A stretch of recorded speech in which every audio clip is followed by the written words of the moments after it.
In this video, I'll be running through why creative volume and diversity actually works. And this is a really important concept because scaling up creative volume is incredibly difficult to do, and it's an incredibly overwhelming recommendation.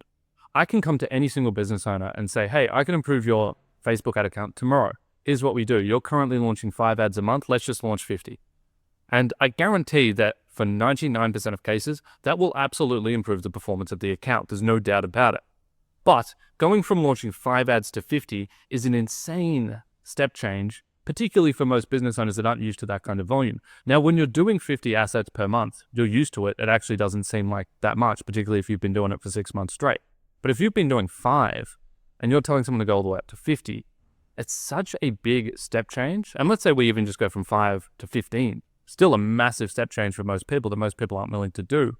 And so you have to have a very strong understanding of why this is actually going to work and understand the theory behind it before you go and execute on something like that and put so much resourcing behind it. And so hopefully this video explains at least one idea that better encapsulates why volume and diversity actually does work on the Meta platform. And so the way that you can think about the accounts is through the lens of that each individual ad has a maximum spend threshold. And I'll give you an example. So let's say we go and make 3 ads. And here's ad number 1, here's ad number 2, and then here is ad number 3. Now, ad 2 doesn't work. We launch it, it spends $50 and doesn't get us the ROI that we're after, or we let it spend $100, whatever it might be, and we decide this one doesn't work. Now, ad 1 and 3, we've all got this in one ad set, or let's say we have split across a few ad sets, doesn't really matter for this point. Ad 1, it doesn't work, but that wasn't determined by us. That was actually determined by Facebook. Facebook decided to put no spend into this ad. And usually, Facebook's Bayesian modeling is incredibly good at deciding whether an ad is going to work or not. And so I'm going to take Facebook's word for it. It didn't want to spend on this. I'm not going to spend on it. And so then we're left with ad 3. Now, ad 3 actually does work. Facebook wants to put spend into it, and it's putting spend behind the ad. And it's also hitting our targets in terms of KPIs. It's an average CPC that makes logical sense through the funnel. And our 7-day click ROAS is on target. Fantastic. Now, what we're obviously going to do here as a next step is go and increase the budget. And so this might be spending $20, $30 a day out of the gates. We're going to bump that to 40 and it's still performing. Okay, so then the next day we bump it to 50 and the next day 60 and the next day 70. And we continue to scale this ad up as it's performing well. Now, while that's being scaled, we're obviously alongside going and launching even more ads. And so we're going and plugging more ads in here. Let's say that this one didn't work. This one didn't work either, but this one did. And so then we're also scaling this one up too. And so now we've got 2 ads actively in the account that are working, and we're scaling them both up in terms of daily budgets.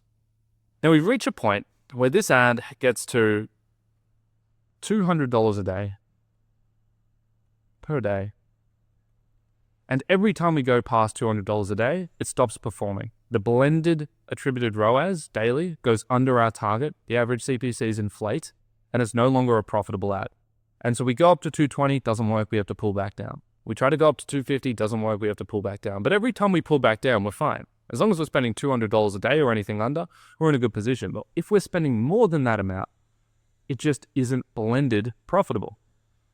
And so this ad fundamentally is constrained to $200 a day as a unit. Then this ad over here, maybe this maxes out at a much lower point. We can't scale this anymore. We need to $200 a day. So we have this sitting at, maybe it's 60. And so now if we were to launch no additional new ads into this account and we just wanted to run the existing ads that are performing well, we would have a max spend within the account whilst maintaining our efficiency targets of $260 per day.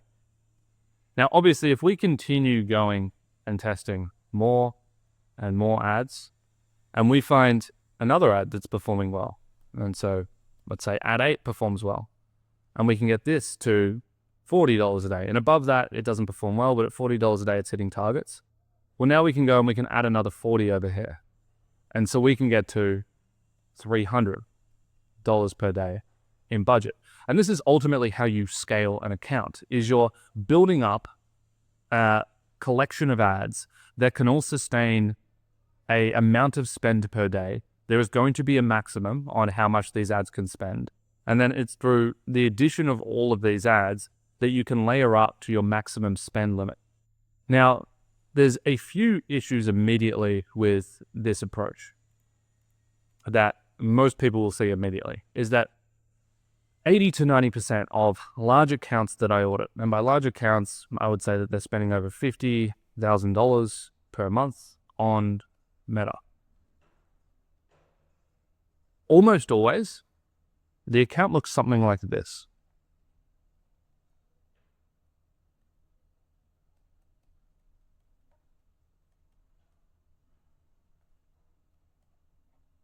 Ad 1 spending $4,000 per day. Ad 2 is spending about $600 per day. And then there are a bunch of other ads that exist within here where none of them are working. And a lot of them aren't even getting spent. And so the entire ad account is leveraged off one high-performing asset that they managed to introduce into the account. It just became an absolute hero winner.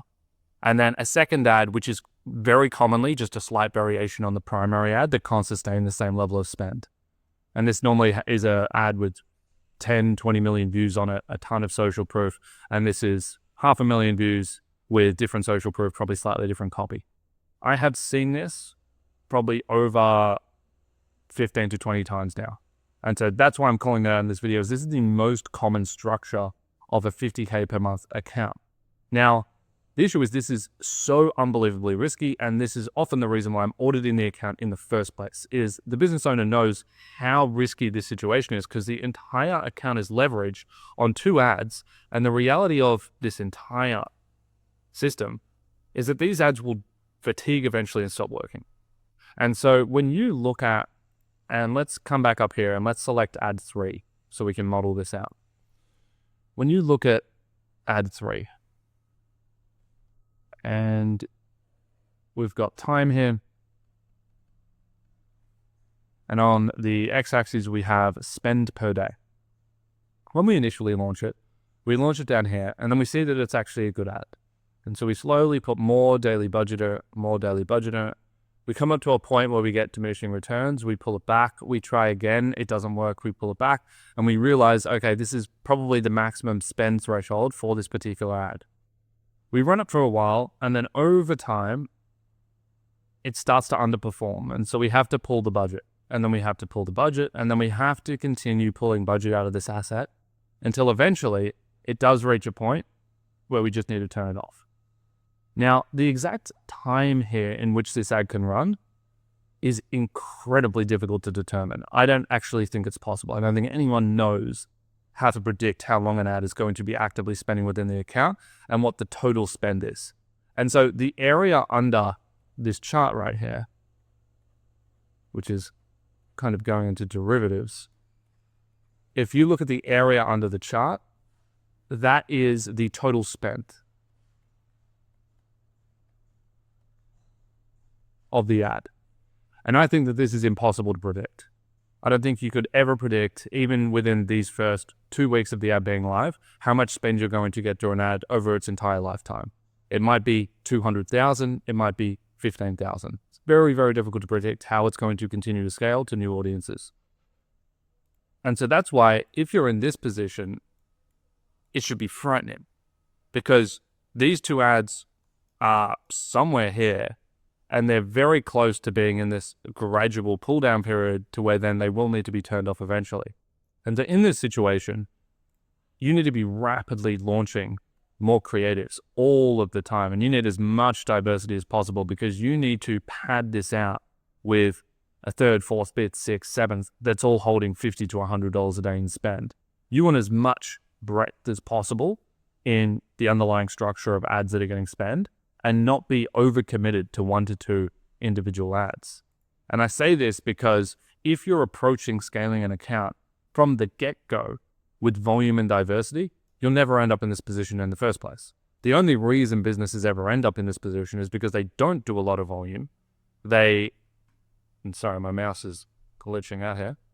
They don't do a lot of volume. And in this case, it's probably and I've verified this because I look at creative velocity over time historically within the account, so I can see how many net new ads are being launched.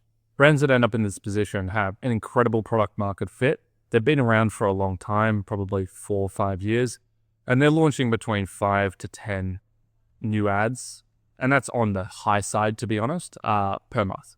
And they're doing that for 3 to 4 years, and because they have product market fit, eventually an ad does hit, and the ad scales up. When they get this ad, the testing goes down because they go, oh, this is working, like why would we continue testing? So testing goes down to 0 to 5 ads per month. And they just worsen this situation that they don't know that they're getting themselves into. And then they end up in this position where the account is completely leveraged on 1 to 2 ads. Horrible position to be in. These kind of brands never get to 100K per month in spend unless they go and put all this investment into testing. They normally do this too late because these ads start to decline, and that's when they start putting this testing in. They don't have enough efficiency left within the account to be able to sustain this kind of investment. And that's when you start to negatively spiral downwards. And so I hope this is a good way of conceptualizing ads into individual units, their maximum spend thresholds, and then explaining why creative volume and diversity is absolutely essential for layering up spend within an account whilst maintaining efficiency targets, and then preventing you from getting into a situation like this where you only have 1 to 2 ads that the entire account is leveraged off.